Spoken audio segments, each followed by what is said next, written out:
Well, the All-Star break is almost over for certain teams. It already is for the Golden State Warriors. Action resumes tomorrow night. We're recording this on Thursday, February 20th. It's a Thursday night live episode of Golden Days, and I've got the mayor of Threads, David Rushing, joining me. We'll talk the All-Star break. We're talking Warriors. Steve Kerr addressed the media today, talking about Jonathan Kuminga. We've got an update on him. Kerr expressed some thoughts about Draymond starting at the 5, and the NBA itself has a whole bunch of stuff going on.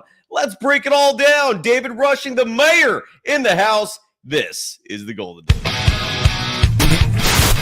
They always find something to nitpick, and that's because there's expectations for us to win. It was a pretty crazy night. Woo! Let's go. In a minute, I'ma need a sentimental man or woman to pump me up. Come on and break me off. 'Cause I get what I want and I like what I see. If you got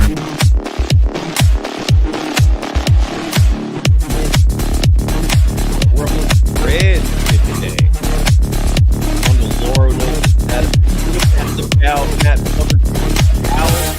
Mayor. Welcome to the Golden Days. I'm one of your two hosts for the evening, Cyrus Saatsaz. You could follow me on Threads and Instagram at DogWild. Over on Twitter, my handle is Surf Journalist. The mayor, David Rushing, joining us today. I got a graphic for you so the folks on YouTube can see what you're all about. We call you the mayor because you are leading NBA Threads. Twitter does not have a monopoly on social media and the NBA. The Thread scene is also bumping when it comes to the NBA, and David Rushing, we call him the mayor. You can follow him on Threads at Yo Rush. We got some sponsors to give some love to you real fast before we get started. First things first, David, you were just here in the Bay Area for the All-Star game. I believe Threads and Meta, the parent company, they also own Facebook and Instagram. They took care of you, and rightfully so.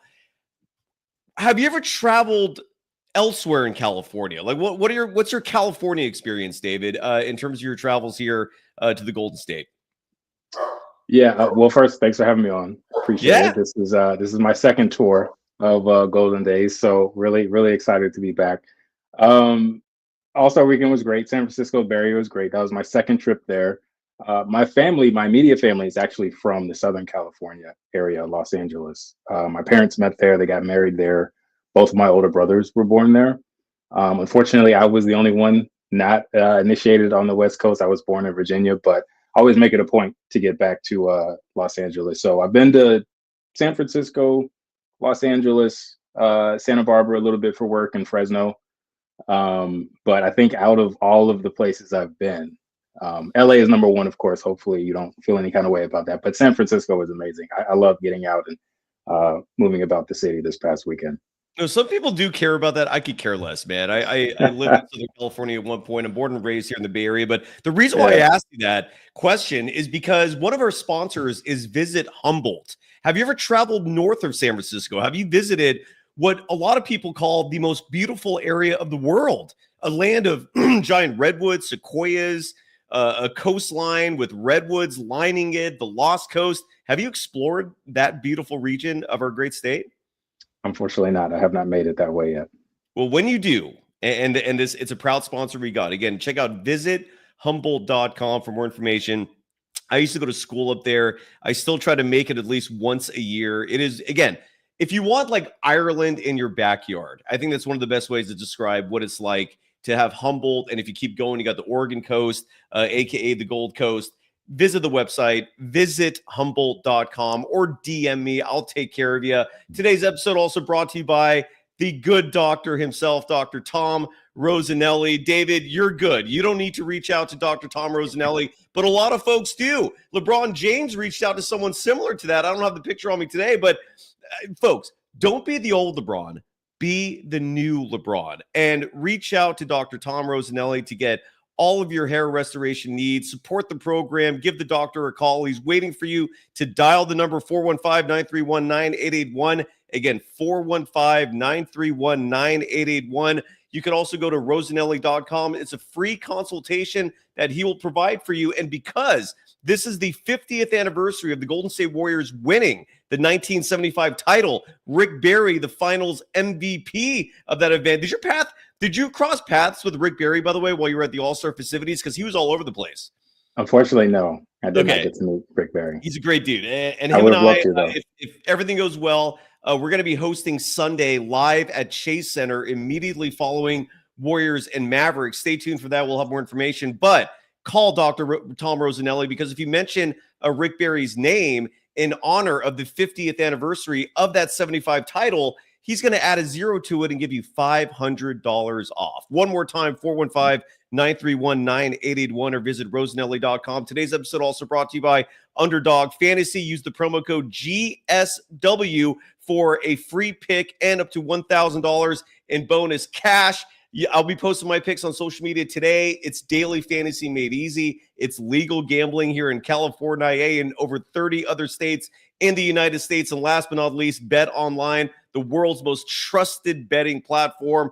Get your fix with the NBA, NHL. Baseball is just around the corner. Check out BetOnline, the world's most trusted betting platform. The game starts here. And with David rushing, the game starts again on Threads. We call you the mayor.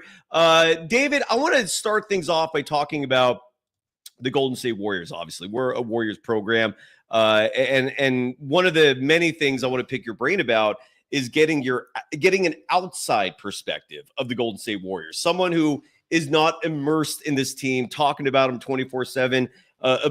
Just practically obsessed with this organization and finding out everything about them.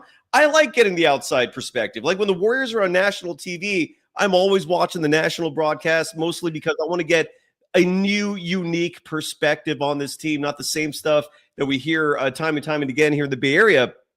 But before we do that, we got to hear from Steve Kerr first, David, and then I'm going to pick your brain because Steve Kerr held practice today as the head coach of the Warriors. They had their first team practice. They're back on the court tomorrow night. They take on the Sacramento Kings with 27 games left to play, and we have two things to present to you here. One is an update on Jonathan Kuminga, the Warriors' prized youngster. He's been out since early January with that high ankle sprain.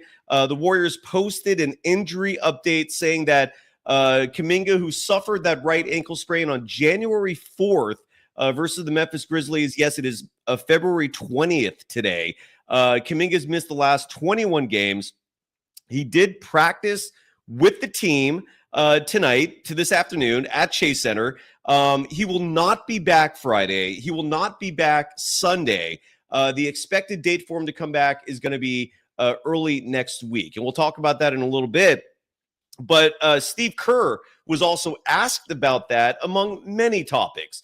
This clip is going to be about 2 minutes in length. And Kerr addresses a lot of very interesting things here. Chief among them, besides the fact that we're going to be playing a clip of Kerr talking about Kuminga, Kerr also talks about Draymond Green starting at the 5. That question was posed. Let's hear from Steve Kerr talking about the team coming out of the All-Star break, giving us an update on Jonathan Kuminga, and talking about the Warriors starting 5 during this final 27-game stretch, because Draymond at the 5 is an interesting one. Let's hear from Steve Kerr first, and then we'll talk about it. Here is the head coach of the Warriors. Do you get the sense that the guys are refreshed, recharged from the past week or so? Everybody's feeling good. Great vibe in the building. Everyone is recharged and feeling good and ready for this stretch run. What was JK able to do today? Nothing live. So we did some live stuff today, but he didn't take part in that. So he did the drill work. Steve, you indicated after the last game that you're probably going to stick with that lineup. Yeah. Still plan to do that? Yeah. And I know in the past you've always said you have to watch Draymond's minutes at the 5. How do you sort of navigate that? It's a little easier to do now that there's only 27 games left in the season. Starting him at the 5 doesn't feel as daunting as it would have in October, which was, why we were adamant about, starting big. And but we're now at the point of the season where it's doable. And our team has changed obviously with Jimmy, and it feels like the right thing to do to start Draymond at the 5. He'll still play some at the 4, but we'll figure it out. Can you imagine how often you'll play a lineup with Draymond, Jimmy, and Jonathan at the same time? Or we're definitely going to roll it out there. I mean, you got to put your best players on the floor, and so once JK is back, that lineup will be featured at times, and we've got to sort through it and see what makes the most sense in terms of the actions that we're running, what we're doing defensively, all that stuff. Can that lineup, you think, do things to offset the spacing concerns? Hopefully. We don't know, but we won't know until we try it out. So that was Warriors head coach Steve Kerr covering a lot of subjects. I don't know if the Kuminga topic was most interesting. I don't know if Kerr revealing that Draymond starting at the 5 is going to be a thing moving forward is more interesting. Let's start with the Draymond piece because Kuminga is pretty cut and dry. And again, I'm looking at the schedule right now. Dub Nation, I would predict, and I feel good about this, that Jonathan Kuminga will make his debut after missing a grand total of 23 games when all said and done. Next Tuesday, it's going to be a home game against the Charlotte Hornets. That is my prediction for when we're going to see Jonathan Kuminga back in a Warriors uniform as he tries to make his way back into playing shape, testing out the ankle. But Draymond at the 5, David, I'm not a huge fan of that decision for the simple reason that you need Draymond fresh when the postseason starts. Obviously, Draymond at the 5 is your answer for the Warriors having the best lineup. I did like hearing from Steve Kerr in terms of him saying that we will see the best players play because there has been some concern from members of Dub Nation and people covering the Warriors that Jonathan Kuminga may or may not get minutes. We've seen that toyed with throughout most of his career. Steve Kerr, I feel like has let loose of the leash a little bit. Kuminga started playing 30-plus minutes in the month of December before the injury in early January. But Draymond at the 5, man, is 27 games as short as Steve Kerr made it sound to you, David? Is that too much in terms of maybe wearing Draymond down? Because I feel like him being fresh for the postseason is important. What are your thoughts, brother? And great to see you again. I know we did intros briefly, but hello again. No, same here. Love ever since we got introduced on Threads. You've just been a great connection, and I always appreciate you opening up your platform to me. Thank you, brother. Especially as a relative unknown. I know I'm the mayor of NBA Threads, but I know not a lot of people are on Threads as compared to like Twitter or anything like that. So I appreciate you trusting me with your baby, bro, so to speak. Of course. But also I did kind of smile when I heard Kerr say you got to put your best players on the floor, because I know that's been a contentious relationship with some of Dub Nation and Kerr as it relates to Jonathan Kuminga. How exactly does Kerr value him? Because the relationship has been relatively inconsistent, and it seems like all the fans have been clamoring for him to get more minutes. And Kerr, like you said, just seemed hesitant for whatever reason. But it seems now that he's willing to be sort of let him out there and run with the best lineups. I think Draymond starting at the 5, I'm of the same mindset as you. Like, it's not something you really want to do a lot, but I think if you look at where they are in the standings, their ease of schedule rather than strength of schedule notwithstanding, I think it's a play that Kerr feels like he has to make just so that they can make some ground. If you look at who they're looking up at, Dallas, I don't know when their bigs are going to get healthy, but assuming they all get healthy, relatively soon, that could be a very formidable team with AD there in the middle. And then Minnesota Timberwolves, I don't know if we expect them to stay in the 7th seed forever. I think they're gonna make a move up, and LA and the Clippers are right there. So you really don't know what that mix is going to look like. So I feel like going with Draymond at the 5 these last 27 games is sort of like for like a sense of urgency move. You really got to make up some ground, and you really don't want to waste any time. Yeah, I get the logic. I understand, because with Dre the 5, you're getting your best a 5-man unit out there. But again, I don't want Dre to be worn down come postseason. You mentioned the Mavericks and that massive front line, which we may or may not see at some point this season. It's all banged up right now. But what I envision, David, the Warriors are going to do when Kuminga comes back. And again, mark it in your calendars, Tuesday, February 25th. It's not official, but I'm strongly predicting that's when we'll see Jonathan Kuminga back on the court.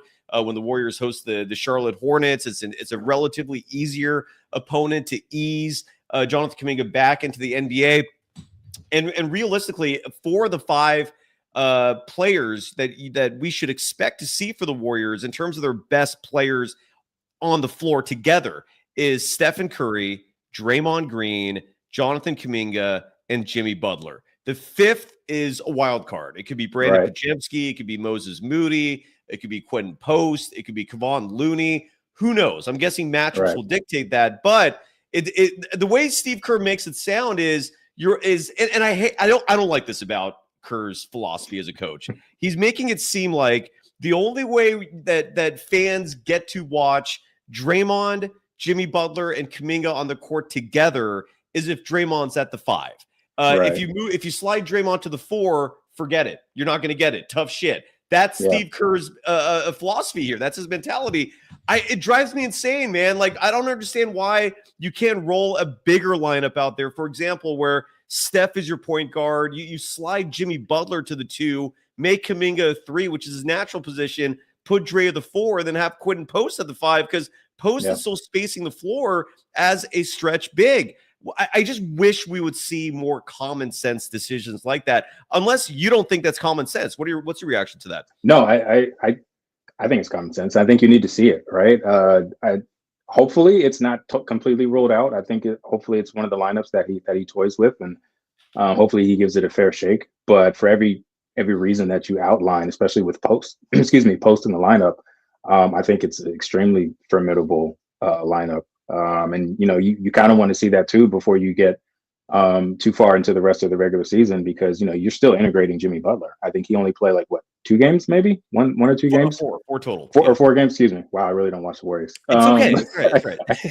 But still, in midseason trade, perennial, all-star guy. It's still going to take some time to get him worked in and meshed. And then you talk about bringing Kuminga back into the fold.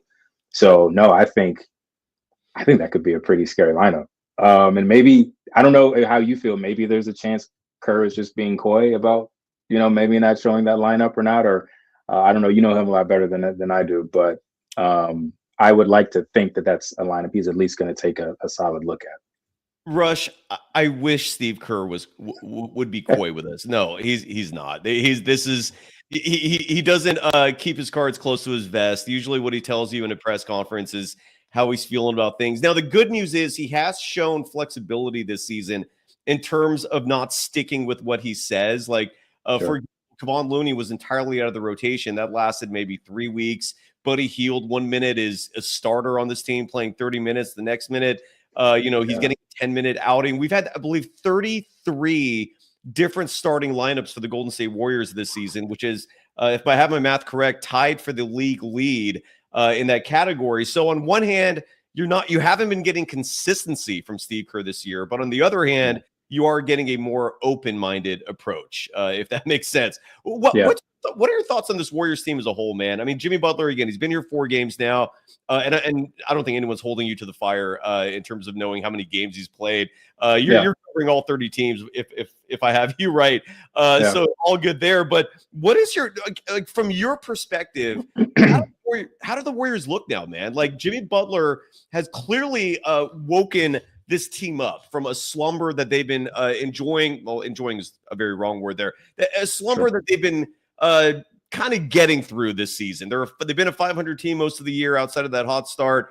27 games to go. Jimmy Butler clearly changes the identity of this team. You're seeing players like Stephen Curry and Draymond Green just wake up and having a whole new fire lit underneath them, which is awesome to see. I think, especially if you're a member of Dub Nation. But what is your perspective, dude? Is this team legit now? Like, they have, I believe, the 3rd easiest schedule remaining in the West, 8th easiest schedule total in the NBA for the remaining 27 games. They're 3 games back for the 6th seed. I think 5 back for the 5 seed.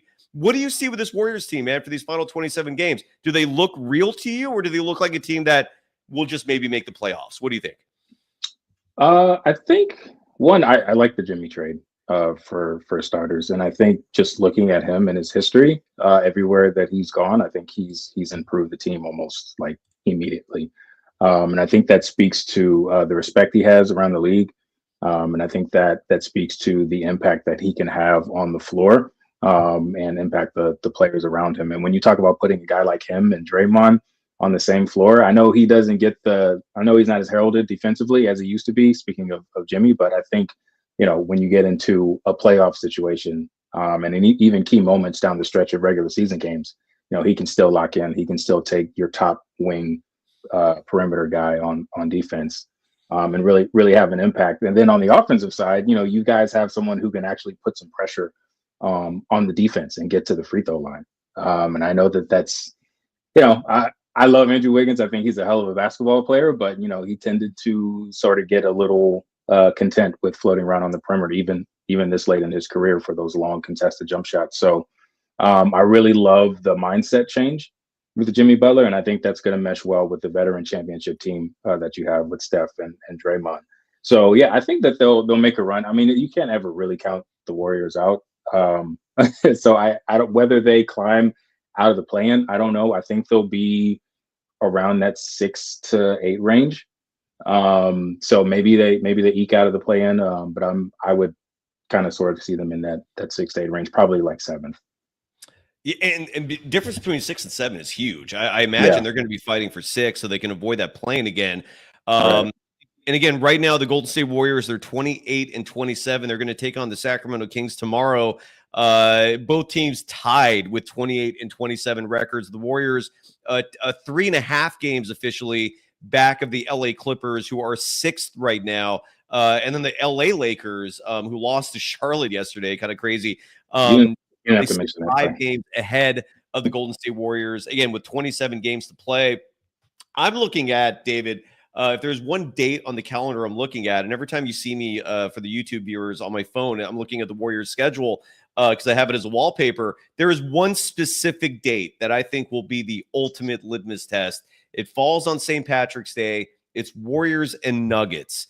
The Nuggets, to me, are the ultimate barrier, I think, for the Warriors. Like, if they're going to make a run this postseason, if they're going to like fight for Stephen Curry getting that 5th championship, which changes every argument in terms of legacies and rankings, that will shake up the NBA. If you're a member of Dub Nation, it's going to shake it up in a damn good way.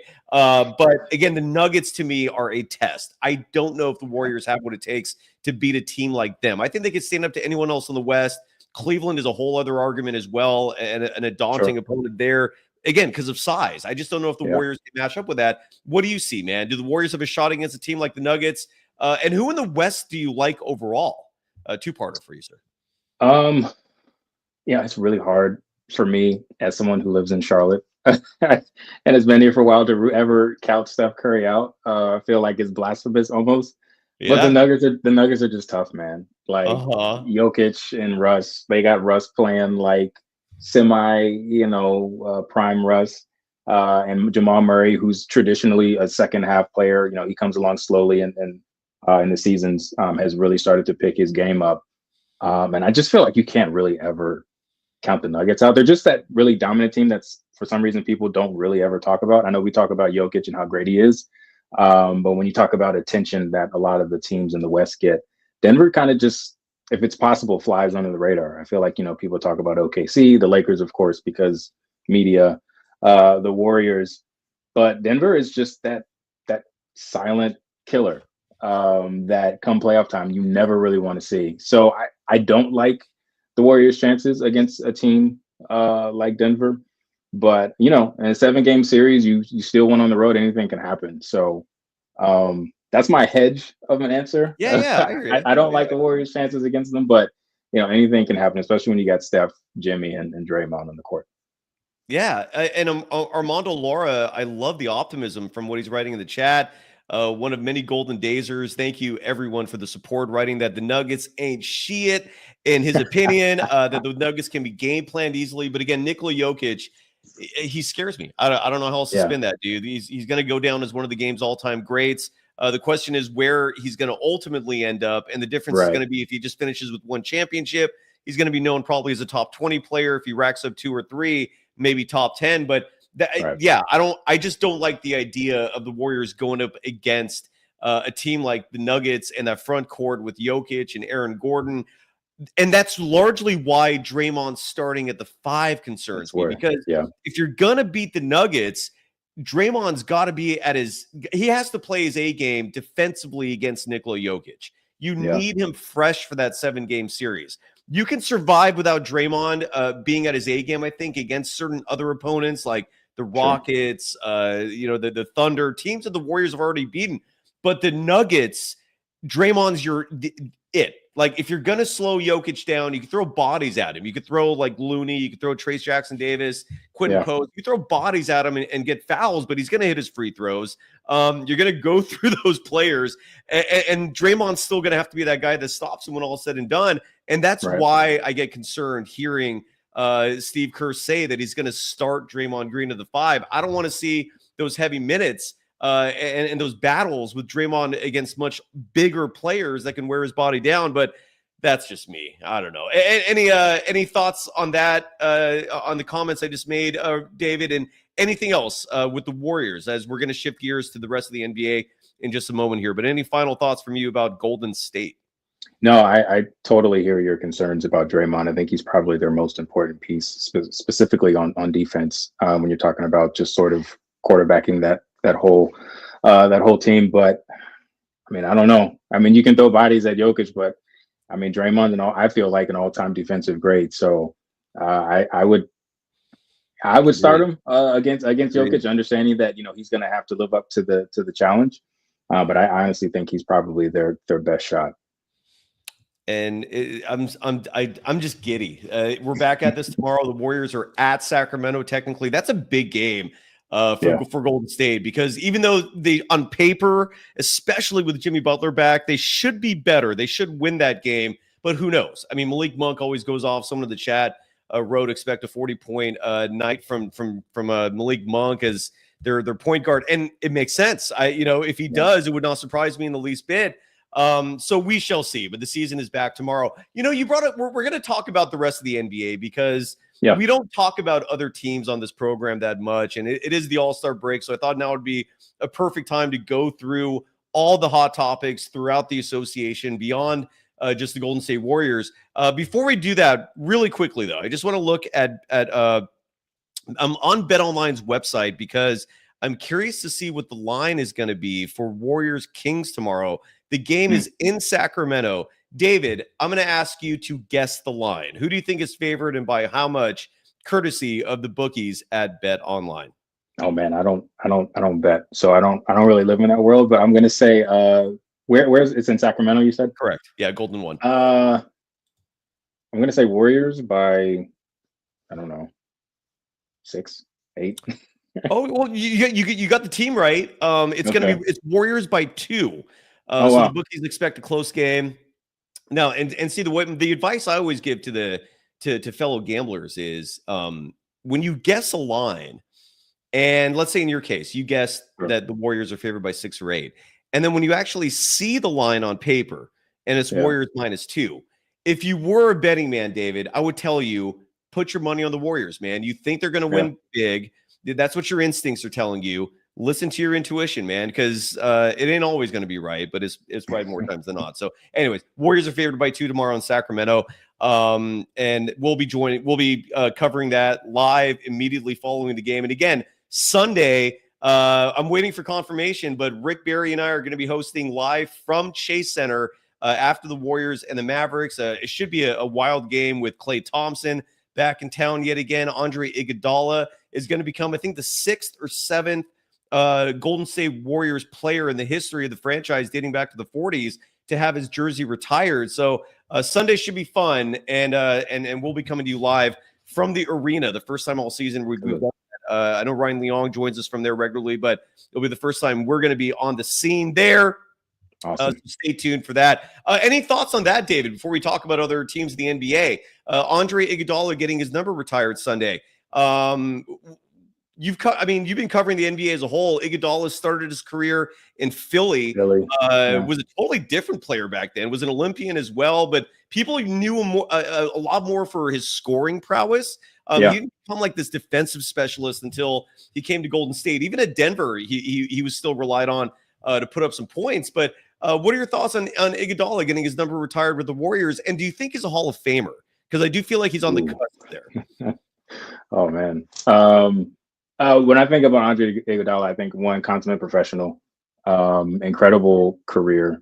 It probably played a lot longer, maybe than some people thought he would. I know he was really raw offensively coming out of college, but I just love how he was able to adjust his game as he got older. You see a lot of guys who are either, whether they're superstars or whether they're number one, number two options, as they get older, the athleticism wanes.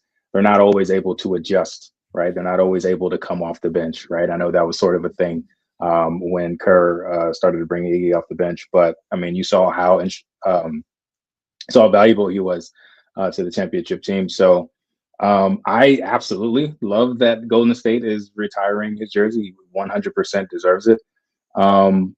And yeah, go ahead, put him in the Hall of Fame. I have absolutely no issues. I don't know his career numbers. I know they're pretty solid. But when I look at his total body of work, knowing that Hall of Fame isn't just what you do in the pros, I feel pretty comfortable putting him in.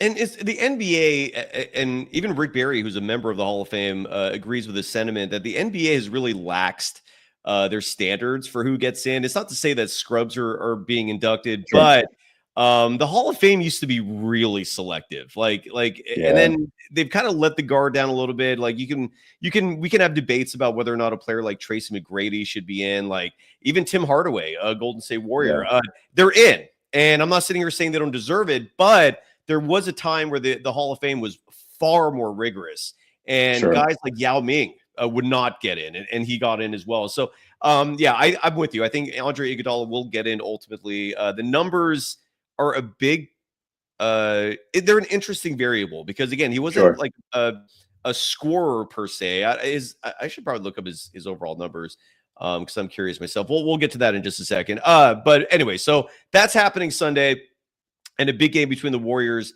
and the Mavericks as well. You and I sent you a list of topics to cover that we're going to do right now about the rest of the NBA, because there's 29 other teams besides the Golden State Warriors, and there's a whole bunch of stuff happening in the National Basketball Association. First things first, let's stay topical in terms of relevant happenings around the league. And one topic is a player who got suspended today for 25 games, and that's Bobby Portis. He got suspended. I'm not a fan of this at all. He got suspended because he reportedly took a painkiller called, I think, Tramadol, or it's like a really mild opiate. And his agent posted something on Twitter basically saying that Bobby Portis took a painkiller when he wanted to take this like anti-inflammatory medication that's also sort of a painkiller. My point is, it's not enhancing his playing ability. He's not taking something that's improving his play, that's cheating like a steroid, as you will. And 25 games is steep, man. Like I thought Miles Bridges, when he got suspended for like assaulting his partner, got I think 30 games. So you're basically punishing players for almost the same amount of games for taking a painkiller that's on your ban list. Like, I don't even know why that's on the ban list to begin with. If you're a professional athlete and you're hurting, man, like what's wrong with taking a pill if the doctor's prescribing it? But I think it's ludicrous. 25 games. Bobby Portis is reportedly accepting the punishment, not even appealing. That's wild to me. I don't like it. What are your thoughts on that, David? I think the entire situation is just kind of odd to me. One, considering that it was a mistake, the fact that Bobby's accepting it and not appealing it it's just kind of odd to me. But I've never really liked how the league hands out punishments as it pertains to some of these infractions when it comes to banned substances, because a lot of them are honest mistakes. I mean, there's a lot of stuff out there, right? And while you should have someone on your team who's up to date on what you can and cannot take, mistakes happen, right? Like we're all human. And I think Bobby and his team were pretty upfront about the situation and how the mistake occurred. And I just wish the league had a little bit more willingness to take things on a case-by-case basis and not be so hardline on, nope, banned substance automatically 25 or however many games. 25 is insane number. It is. It's basically like almost the rest of the regular season for a very big piece of that Bucks team that's, trying to make a push. So if it was like deliberate, that'd be one thing. But everything we've read, and I think that we pretty much know about Bobby Portis, I mean, I think it makes it pretty believable that it was a mistake and not something he did intentionally. So I don't like it at all. I learned about this just before, we hopped on, and most of the reactions I'm seeing online sort of mirror what how you and I feel. And this just feels like a botch by the league and a huge miss. There was a time, and I don't think it was that long ago, where players were getting suspended for weed. A different sport, but Ricky Williams to me is probably the most blatant example of where these kind of suspensions can go wrong. Ricky Williams was suspended for, again, marijuana, which is not enhancing your play. Bobby Portis in this case was suspended for taking an opioid called tramadol. And in terms of the opioids that are available, tramadol is the mildest of all of them. Like, it is not a strong painkiller by any means. The NBA reportedly started banning it fairly recently because the United States Anti-Doping Agency, the USADA, released a notice a year and change ago that tramadol was added to its prohibited list of substances. They call it a performance-enhancing drug, even though the enhancement is just numbing pain that an athlete is feeling. So if that's enhancing, I don't know why Tylenol is not by that logic. But nonetheless, he took tramadol. He had a prescription for another painkiller that is called Toradol, and that one is not an opioid. This one is an opioid. Regardless, it's ridiculous. It's asinine, man. I don't get this at all. It's like and now Bobby Portis is suspended 25 games. And this leads to Giannis Antetokounmpo, a player that Shams Charania said either today or yesterday on ESPN could be on the way out of Milwaukee. He is not set in stone as a lifelong member of that team, unlike Stephen Curry with the Warriors. The report from Shams is that this offseason, Giannis may want out. Which I don't think is a huge surprise. I think this Bobby Portis news kind of puts the exclamation point on Giannis basically saying peace out, because I don't think the Bucks have a chance in hell of competing for a title this year or any year in the near future, given the way this roster is set up. I think they're going to blow that thing up. I'm surprised they didn't do it this last offseason. I was clamoring for that, so the Warriors would have had a shot at Giannis. But my point is, Giannis is probably on his way out. What are your thoughts on that? Yeah, I mean, this is sort of, like you said, nobody's really surprised. This has been sort of growing, this sentiment, for over, I think, the last 2 or 3 seasons, where Giannis has sort of put pressure on the front office and has sort of been given some of these cryptic answers that to questions that journalists have asked him about his future in Milwaukee. And look, I mean, any perennial all NBA player, any legitimate superstar should put pressure on their front office, right? You should never be content. Hell yeah. So I'm all about player empowerment. So whatever vehicle you have to use to get your front office to take you seriously, I think you should use it. And to his credit, they went out and got Dame. Fit may not be that great, but hey, they went out and got Damian Lillard, top 75 all-time NBA player. So they just haven't looked consistently good on either end of the court, especially not on defense. But Dame and Giannis seem to be just taking turns, not really working as a unit. So yeah, I mean, they made the deal for Kuzma. We'll see how that works out. But yeah, I mean, if you're looking at a first round exit, or maybe even like a 4-1 or sweep in the second round, I can see Giannis asking out, because where do they go from here, right? Like, I don't see them being able to get better. I mean, all the improvements they made outside of Kuz are around the margins with barely rotation players. So I don't see the path forward for them, even with Giannis. It's going to be an uphill climb. So if he asks out, I don't know that anybody would be surprised, like you said. Yeah, I don't either. And I'm just very curious where he could hypothetically go to. That's a whole other discussion, though. But Giannis is probably on his way out. The Bucks currently are, I'm looking at the standings in the East. They're 5th with a 29-24 record. And the East is so abysmal. That if you look at the bottom of the standings in terms of who's would be in the play-in tournament if the season ended today, like the Bulls would be in. The Chicago Bulls, incredibly, are the 10 seed right now. And the record, by the way, 22-34. The Atlanta Hawks are your 9 seed right now at 26-30. The East sucks, man, and we're going to talk about that in just a moment because there's a couple teams in particular that deserve scorn. They deserve just awareness being shown onto them for just the mediocrity, for the piss poor decisions that go into the decisions that these organizations are making, which penalizes the fan bases more than anyone else. Sure. It just sucks.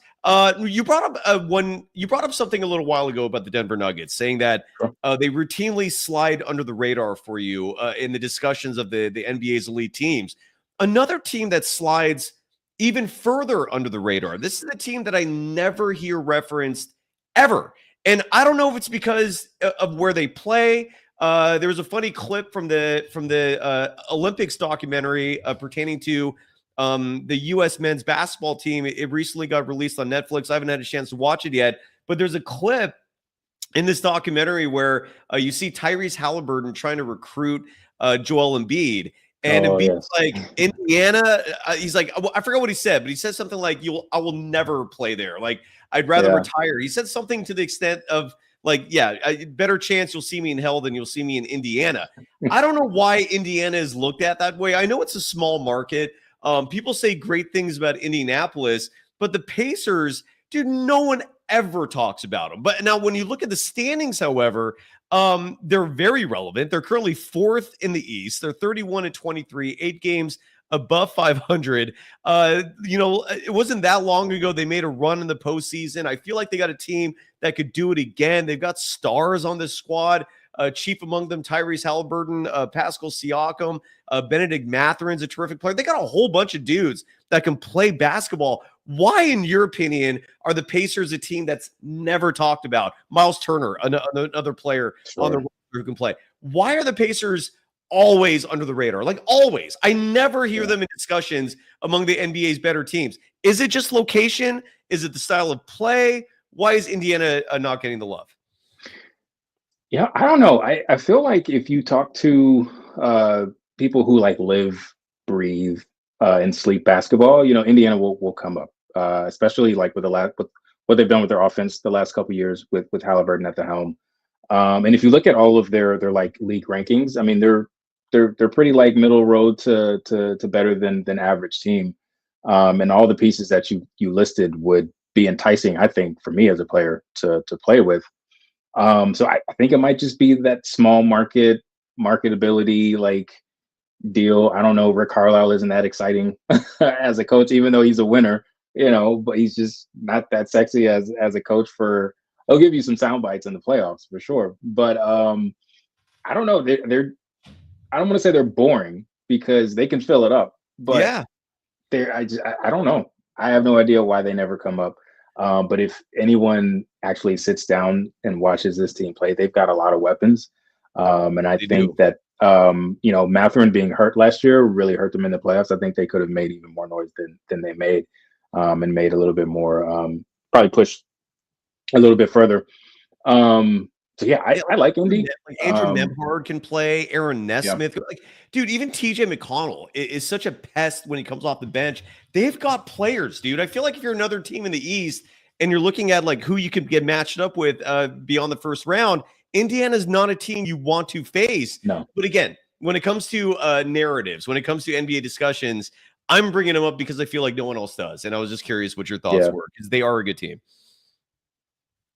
Right? No, they absolutely are, and I think they should be talked about more. But you know how it goes sometimes. Yeah, I do absolutely. Now, I'm going to ask. Here's a question I want to ask you, David. In your opinion, who is the most pathetic franchise in the NBA? And if you need me to rephrase that, I'll rephrase it like this: if you were an NBA player, what is the last team you would want to play for? And why? For fear of not being able to show my face around town, I'm not going to say Charlotte. Okay.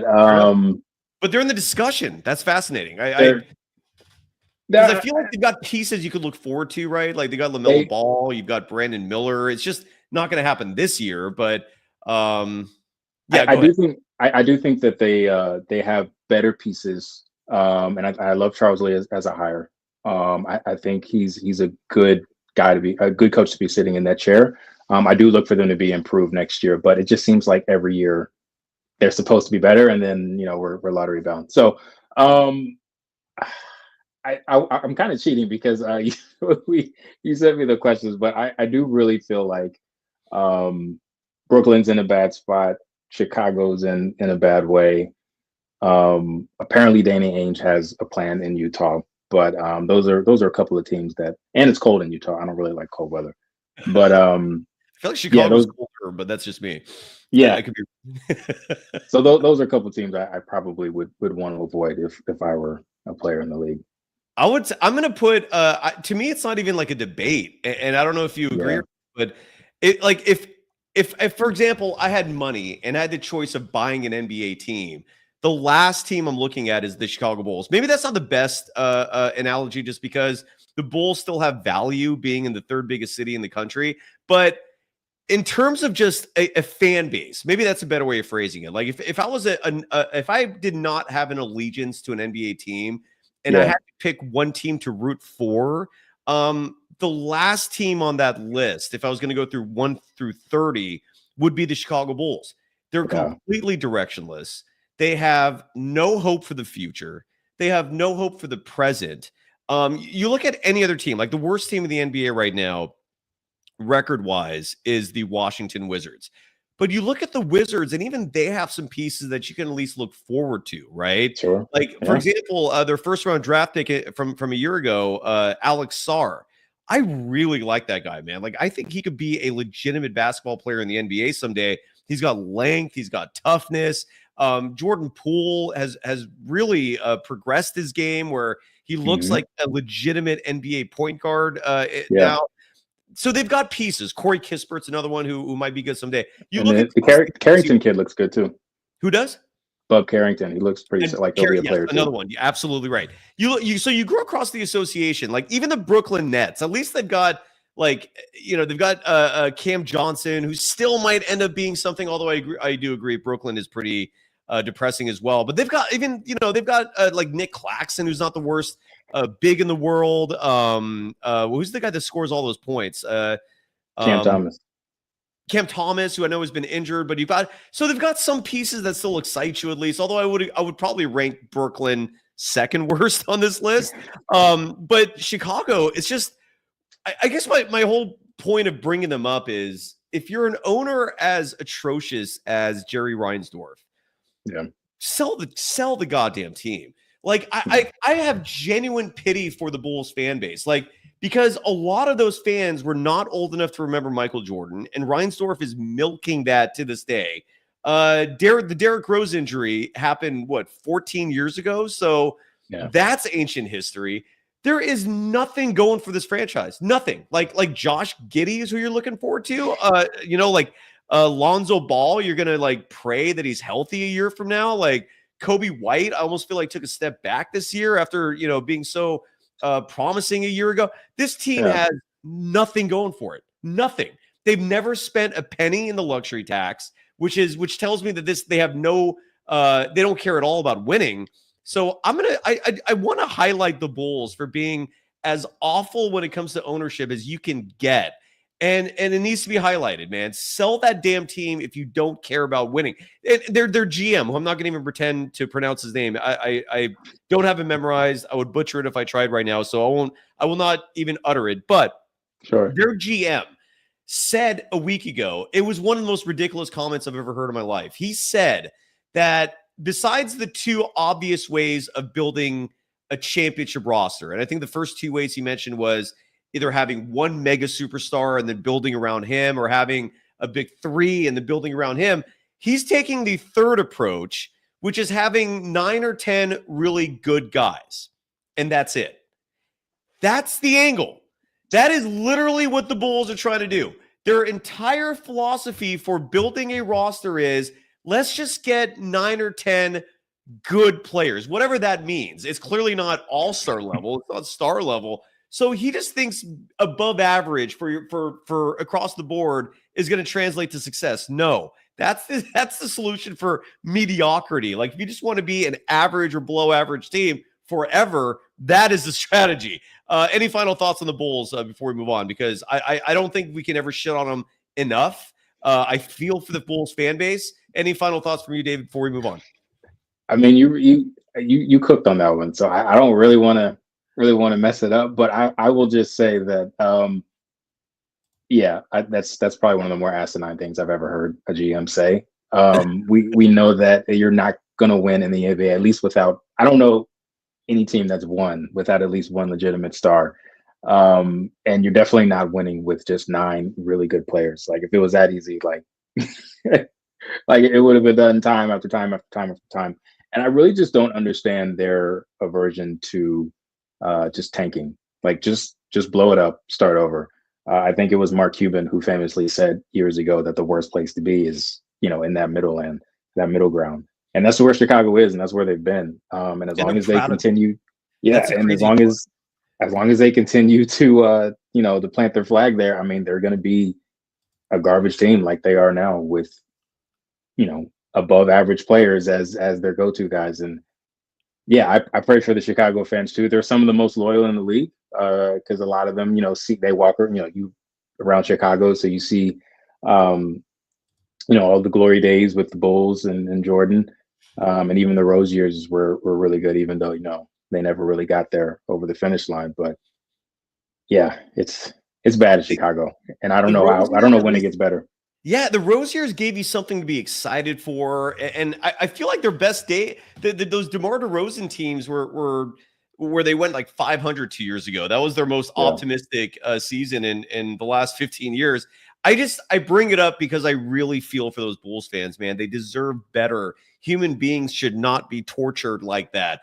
That's just messed up. It's messed up what's going on there, and that's why I bring it up. The Eastern Conference standings, the Chicago Bulls, who I feel okay, I'm done shitting on them.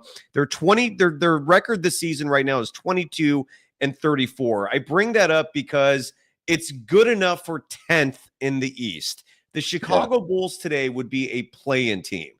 Right behind them, I'm not making this up, tied for 11th in the East are the Brooklyn Nets at 20-35 and the Philadelphia 76ers also at 20-35. Philly has had an awful year. I have never understood why Dork Elvis, that's the name for Daryl Morey, their GM.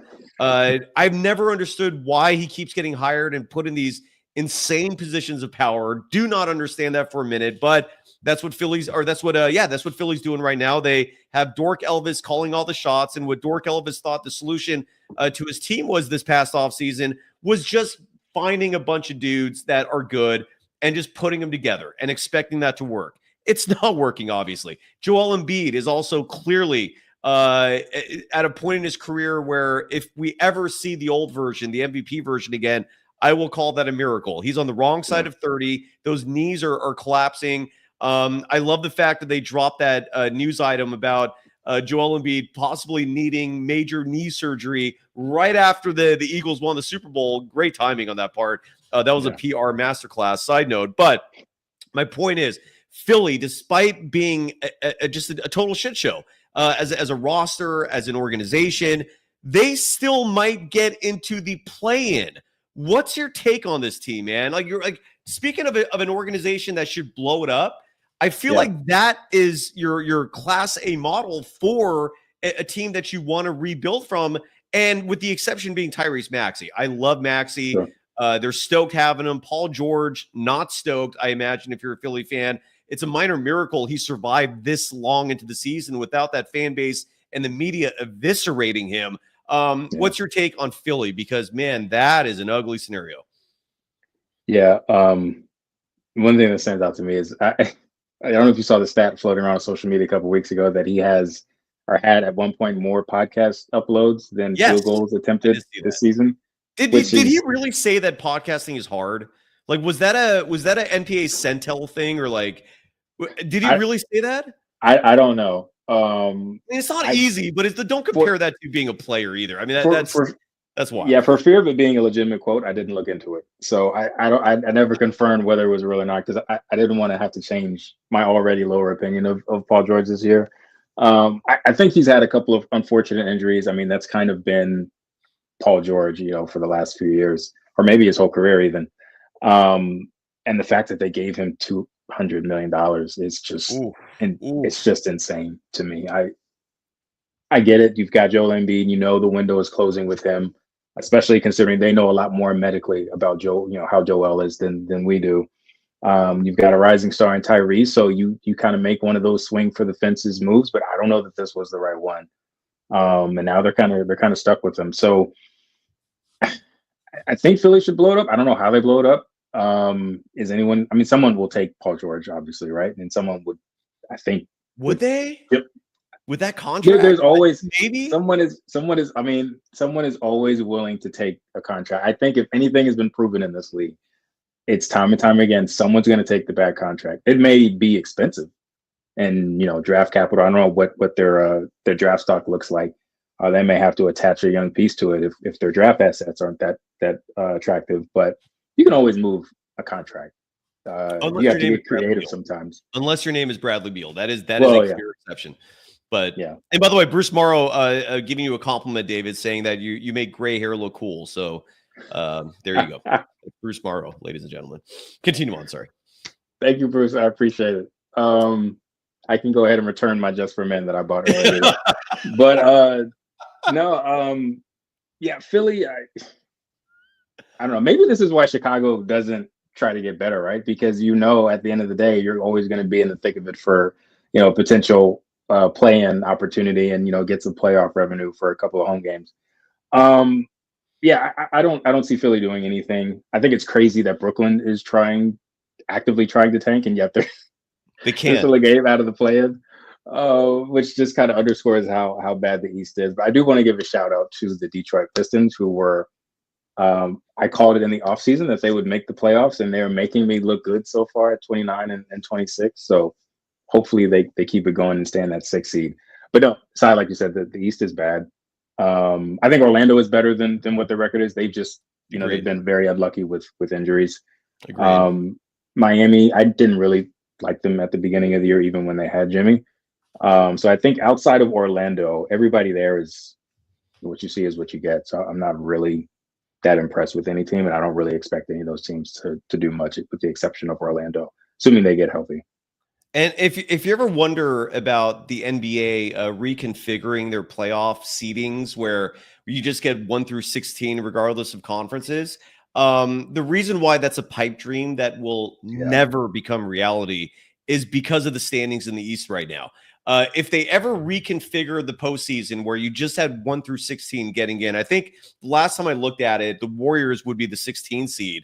You need approval from 23 of the 30 NBA owners to make a significant rule change like that. What that means is you need more than 7 Eastern Conference teams to support it. That's never going to happen because right now you have teams like, again, in the East, Philly is in contention, as crazy as that sounds. Chicago, Atlanta, and Miami would be in the play-in today if the season ended. One of those 3 teams is making the playoffs, likely. Okay. So none of those teams want to give that up. I mean, they've got an easy road. So for all of you out there dreaming that the NBA may someday change their playoff format, their postseason format more specifically, where you get 1 through 16, good luck with that. Even I'm experiencing puberty just talking about that. That's how outlandish that dream is for any of you out there who think it's a reality. The East is an absolute joke. It's crazy, but that's the way things are. I'm going to talk about the Wemby thing in just a second because the Spurs are cooked for the year. Wembanyama is out for the year with a blood clot issue that affected his shoulder. We'll talk about that in just a moment. But before we get to that, I want to save that for the end. The Lakers and Mavericks made that massive trade. Luka Doncic going to LA, Anthony Davis, Max Christie, and I think there were other pieces too. I think one of the Morris twins was involved in that trade. But so Dallas and LA make the trade. This is my opinion on it. I would love to know your opinion. I think both teams got worse. I think Dallas, look, you can't control injuries, but you just gave away one of your two incredible playmakers in Luka. You still have Kyrie, but you had two of those guys. Now you have one. Anthony Davis has always been injury prone. You look at LA, they just lost to the Hornets. Luka Doncic has not proven yet that he can be a durable individual. LA got smaller. Suddenly they look vulnerable to a team like the Warriors. LA used to scare me before that trade. They don't scare me now. I think the Warriors can beat them and move on. My point is, LeBron's 40. Luka is not fitting in yet. He will, but it's not there yet. I think both those teams got worse. What was your reaction? I think in the short term, LA definitely got worse. I think Dallas got worse in the sense of Luka is, I think with the exception of maybe 2 or 3 players, is irreplaceable, right? But I do think with AD, healthy AD, with how he's been playing this year, I do think that they could still, be right there at the end, depending upon how soon and if they all get healthy. In the long term, I think, though it's not a good trade for them. But I think in the near term, this year, maybe the next year or two, I think they still have a very formidable team, providing they stay healthy. But that's the big if with every team, but especially the Dallas team, even with Kyrie. The Lakers.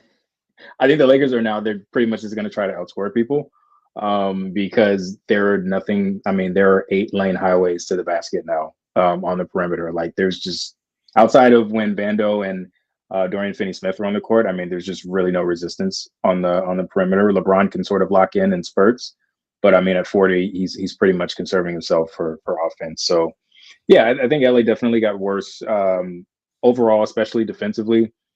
I do think, we haven't seen Luka fit in yet, as you said. So I don't know how dominant they could be playing together. I don't have any issues of them playing together. I do think it's just going to take them some time to figure out. And midseason trades are always tough. You don't get a training camp. So I don't know. I think that they could still surprise some teams, especially if they can somehow keep up this win pace and stay out of the play-in. And from there, it's all about seedings. But LeBron James and Luka Doncic in the playoffs, even with no big man, I think that they're still a scary team. But with no doubt, I think that just from a chemistry standpoint and a defensive standpoint, they're a worse team. Yeah. I'm with you in the big picture, long term, at least for LA. I think the Dallas Mavericks, if anyone has a conspiracy belief that the Mavericks are doing all this because they want to move to Vegas, I believe it. I do. Because this doesn't make sense otherwise. It makes no damn sense. I understand ownership wanting to move on from Luka and not wanting to pay him. I get that part of it. Sure. Shipping him out as fast as you did, the way you did for Anthony Davis and just one first round pick, like that part, I almost feel for the Mavs fan base is what I'm trying to say. I almost feel for him. I feel for the Bulls fan base. I almost feel for Dallas. All right. I don't know if you told people, but full disclosure, I'm a Lakers fan. So obviously I love this trade because we get a bona fide superstar to live beyond LeBron. And I love the fact that we had a very exclusive negotiating window so that we didn't have to give up probably even more. But no, looking at it objectively, no, it is absolutely crazy that insane. Nico didn't open this up to the league because there are plenty of teams that probably could have beat what LA offered. And your team clearly won this. Congrats to you and every Laker fan for knowing that no matter what, you're always going to get a superstar falling in your lap. Always. No matter what, it's just something's going to happen and you never have to worry about a thing. So congratulations there. I do agree the Lakers won that trade, but I do also think that for this season, I don't know if they're going to have enough to put it together and make a deep run. Could be wrong with that. These are all just opinions we're spitting, but the Lakers scared me more, Rush, when they had Anthony Davis is what I'm trying to say. The Warriors did not have an answer for that. I think they might have an answer for this team currently constructed. I could be wrong on that, but that's just my take. And it leads to the final topic of the night. We're wrapping it up here, David. I can't believe we've gone over an hour. My apologies for the time commitment. Thank you. And that is the bottom of the West. I brought up Victor Wembanyama, who I'm not a fan of this news that he's out for the year because he is a phenomenal basketball player. He is fun to watch. I think he helps the game as a whole, but he's going to miss the rest of the year because of what's called deep vein thrombosis in his right shoulder. That it's a condition it's a fancy way of calling his situation a blood clot. Chris Bosh of the Miami Heat, Toronto Raptors, he had a similar situation.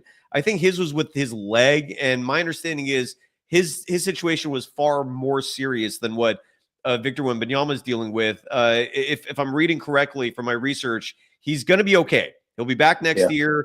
This is an injury that will keep him out for the rest of this season. They're being precautionary for good reason because something like this could, in theory, kill you. It could be a very serious health concern. So Victor Wembanyama shut down for the rest of the year. Now, with that said, it affects the bottom of the Western Conference standings a little bit because before this news dropped, you did look at the San Antonio Spurs as an organization that had a fighting chance of still making the play-in. I know they're on the outside. They're currently 3.5 games behind the Warriors for the 10 seed. And without Wembanyama, it would be a stretch for them to still pull it off. With that said, you look at the bottom of the West right now, and more specifically, we'll start from the 7 seed and go down to 11 because those teams are bunched very close together. More specifically, 4 games separate the 7 seed Minnesota Timberwolves and the 11 seed Phoenix Suns. 7 is Minnesota. They're 31-25.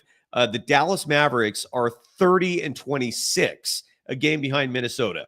Then you have Sacramento and Golden State, who are tied for 9th, I guess, but Sac has the head-to-head tiebreaker currently. Both those teams are 28-27, and then Phoenix is on the outside looking right now with a 26-28 record, a game and a half behind the Warriors and the Kings. There's going to be an odd man out for the play-in and for the playoff in general. For the play-in, that's what I want to stay concerned with here. Who is the odd man out? Because if it's Phoenix, man, does Kevin Durant take a massive hit in terms of his legacy where he couldn't lead a team like the Suns to even the play-in. That ain't a good look. So is it going to be Phoenix that's kept out? Is it Sacramento? Is it Dallas? Could Minnesota fall? Could the Clippers collapse? Is Jimmy Butler not good enough for the Warriors?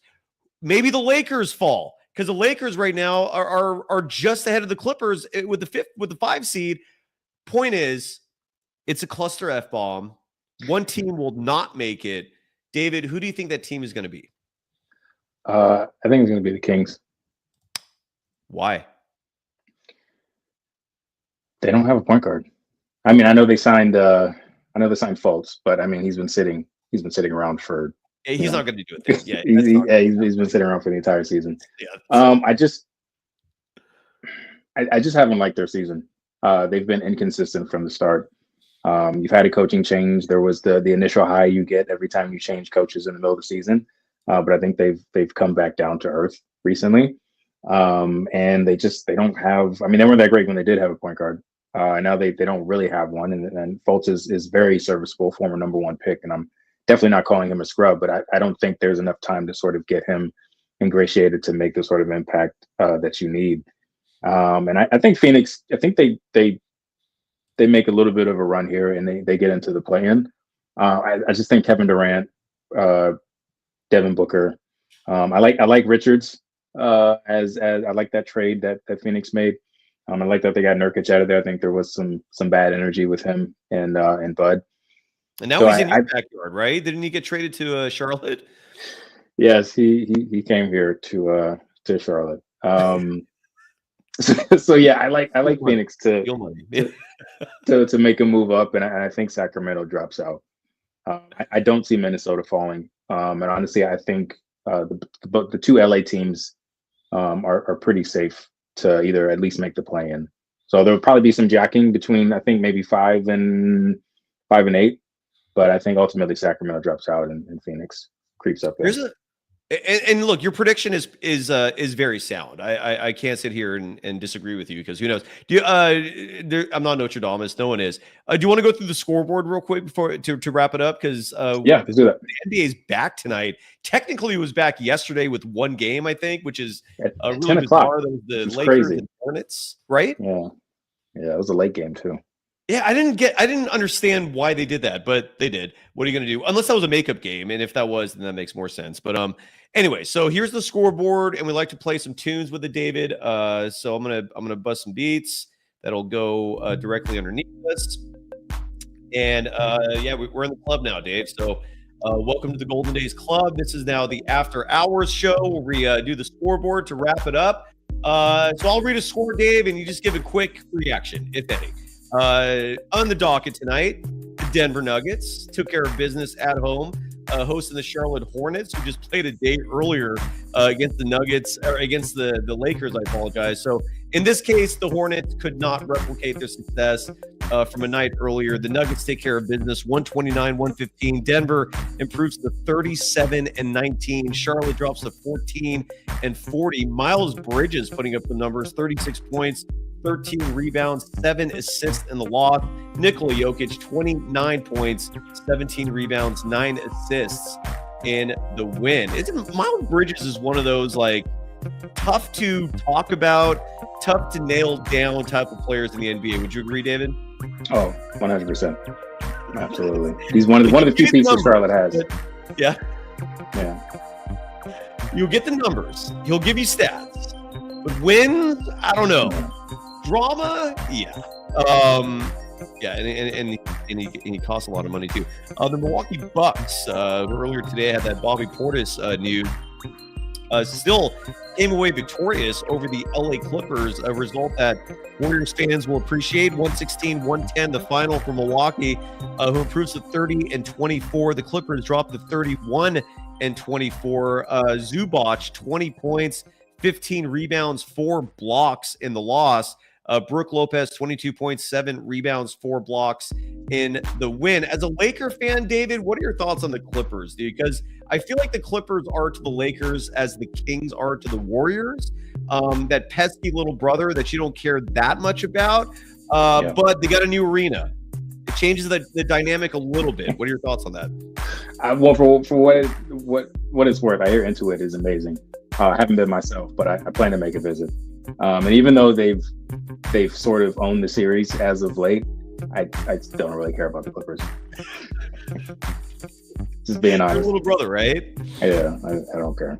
Yeah, the Kings and the Clippers. You guys go play in the other room. You sit at the kid table. The adults will be in here taking care of business. Elsewhere in the association, New York Knicks. Oh, I want to ask you them. They came away victorious tonight in overtime over the Chicago Bulls, the most interesting franchise in the NBA. I'm joking. 113-111 the final. The Knicks improving to 37-18. Chicago drops to 22-34. Josh Giddey, 27 points, 16 rebounds in the loss. Karl Anthony Towns, 32 points, 18 rebounds in the win. What are your thoughts on the Knicks, man? Are they a title contender? Are they not in the same class as the Celtics and the Cavs in the East? Your thoughts, sir?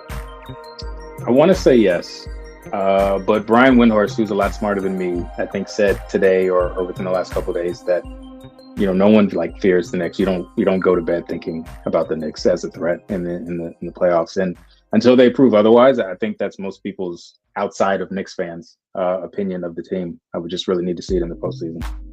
I appreciate the self-deprecation, but in reality, I would not assume so fast that Brian Windhorst is smarter than you. Just David, give yourself a little more credit there. Moving on, the Cavaliers of the city of Cleveland, 110-97 winners over the Brooklyn Nets tonight. Jared Allen, 16 points, 20 rebounds in the win. Cam Johnson, 18 points on the loss for Brooklyn, who drops to 20-35. The Cleveland Cavaliers improving to 45-10. What are your thoughts on the Cavs, man? I mean, you can't rule them out of anything. Are they as good as their record shows, David? Your thoughts? I think so. Allen and Mobley are a problem. Donovan Mitchell's been like playing like he is absolutely at the peak of his prime. And I absolutely love Kenny Atkinson for that squad. I've really loved him as a coach ever since he had the team in New Jersey. So I think they're legit. I know early in the season people were trying to say they give off, the old Atlanta Hawks vibes with no real like superstar, but Donovan Mitchell is a superstar. So and with those Twin Towers, behind him, I really like them to challenge Boston. This is my opinion, so take it for what it's worth. Sure. I think in the postseason, the Celtics will beat Boston. I'm sorry, the Celtics will beat Cleveland, and the Knicks will beat Cleveland. Am I crazy saying that? It's okay. You can say yes. I don't know. Anything can happen. But I don't know. That's tough. Cleveland, and again, I could be wrong on this, but Cleveland has the look of a team who is, as we were seeing right now happen live, they're dominating the regular season. But we've seen teams win 60-plus games and just not have what it takes in the postseason. I'm going to be skeptical of this team until they actually show me they can do it in the postseason. They have the look of they don't have the look of the Atlanta Hawks from 10 years ago in the sense that Hawks team was small. They had very clear weaknesses. But that team did win like 65 games in the regular season. And then they lost in the postseason, I think, to Boston, or was it Cleveland? I forget who beat them ultimately. But Cleveland has that vibe for me. And I think the biggest reason is I don't know who their go-to guy is when there's a minute left and it's a tie game. Whose hands does the ball go to? Darius Garland? Mitchell? Mobley? I don't know. And if you don't have a clear answer for that, I think you've got a problem as a title contender. That's my take on it. What do you think? I like Donovan Mitchell as a go-to guy at the end of games. I do. I think, even though I say that, I think the X factor for that team is Darius Garland, because he did not play well at all last year in the playoffs, and the team went as he played is how the team went. So I think if he's just playing serviceable basketball, they've got a really good shot. If he's playing like he's been playing the regular season, I think they can beat anybody in the East. But if he shows up like he did last year, then they're not going to be playing long. Yeah, Bruce Morrow echoing a sentiment that I think is capturing what I'm trying to say here, which is that superstars win in the playoffs. Donovan Mitchell is a star. And I think, Bruce, what you're trying to say is he's not a superstar. If Darius Garland becomes that guy, that's where I think I'm going to be proven wrong. Otherwise, I've watched Donovan Mitchell play for years for the Utah Jazz, and there were a lot of years where that team was expected to go deep, and Donovan Mitchell was not that guy. So I guess I'm going to have to see him overcome what he's failed to do in previous years in the postseason. And again, Darius Garland could be that guy, but I just don't think Cleveland has it in terms. That could be wrong. Again, that's just my take. Could be wrong on that. I can see that just as well, though. But yeah, that's just me. And we have, I think, 2 more games here, and then we're done. The Celtics defeating or 3 more games, I apologize. The Celtics did defeat the Philadelphia 76ers tonight, 124-104. Peyton Pritchard, 28 points in the win. Tyrese Maxey, a low box score by his standards, especially 16 points, 7 assists. Philly drops to 20-35, yet still in playing contention, incredibly and sadly in that Eastern Conference. The Boston Celtics improving to 40-16.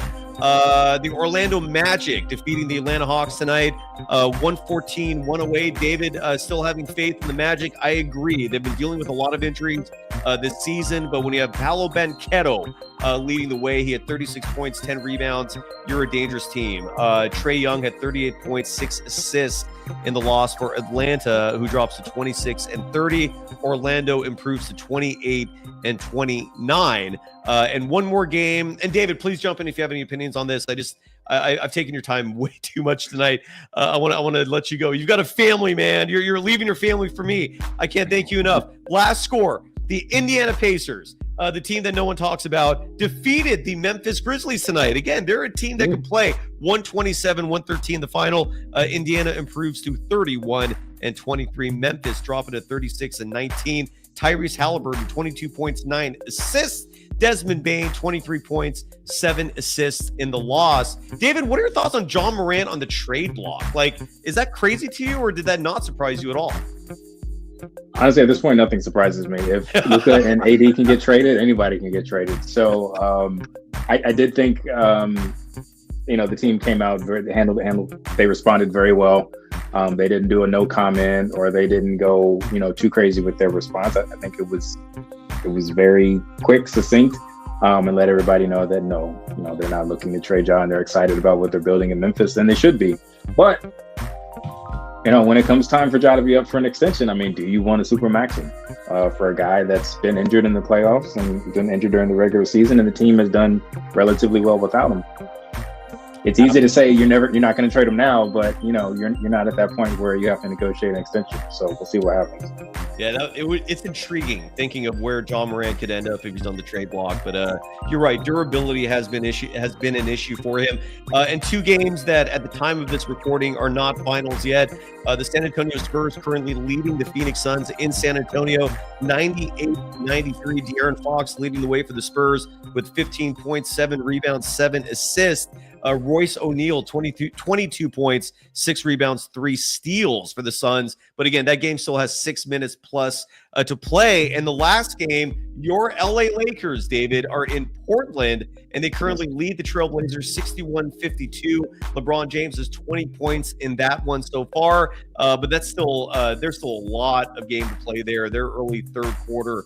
What's going on in that Lakers Blazers game that you can see? I imagine you're watching it. I could be wrong with that, but are they looking good? What are your thoughts?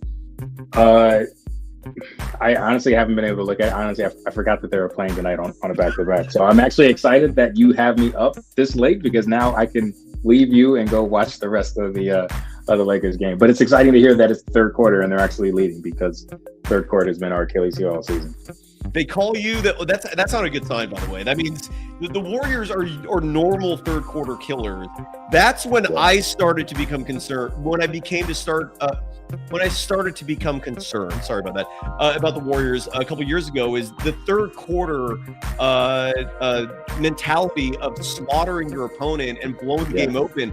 When that stopped happening, that is when I started to become a little concerned about my team, because that usually means the other team is making better adjustments than you.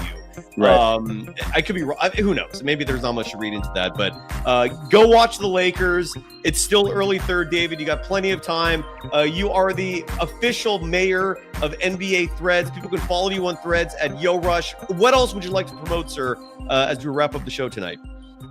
Just NBA Threads as a community, as a growing, thriving community. So if anyone is watching you from NBA Twitter, don't be afraid to jump over to Threads and check us out. It's a chill spot.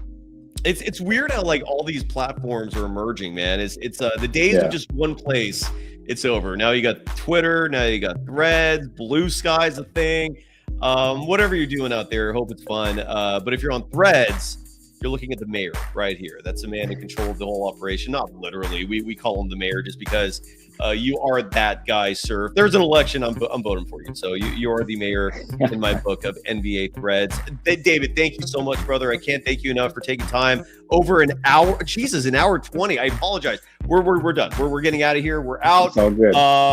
You sure you're done? Nothing else to promote besides your Twitter, your Threads account at YoRush? Threads and I know this is a basketball podcast. Hopefully you don't mind, but I did just start a basketball podcast of my own with 2 other of my colleagues from Threads. It's called the Corner 3 podcast. So we're still kind of fine-tuning some things, and we're getting on the up and up, but you can find us on Threads and Instagram as well. But how can people find you specifically? The Corner 3?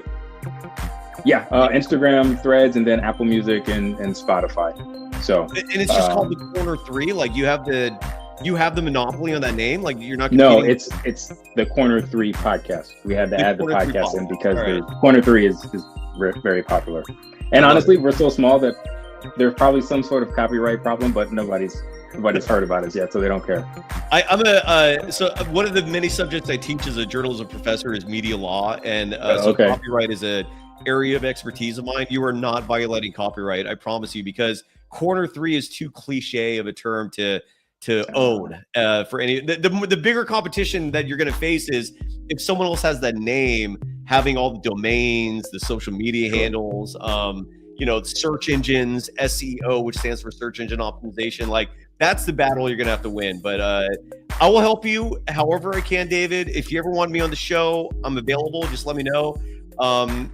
You're not competition, brother. I'm a Warriors program. So if it's NBA, man, I'm supporting you 1,000%. And like I said, I'll come on anytime you want. Say when, and I'll drop what I'm doing and come over. Go watch the Lakers, brother. You have a beautiful family. Keep that going. People can follow David Rushing on Threads at Yo Rush. Just one word. It's super easy. Dave, thank you, brother. I hope your Lakers collapse and they're just out of the playoffs altogether. I hope LeBron retires. I hope the Lakers franchise crashes and burns. With all that said, I love you. I have nothing but love.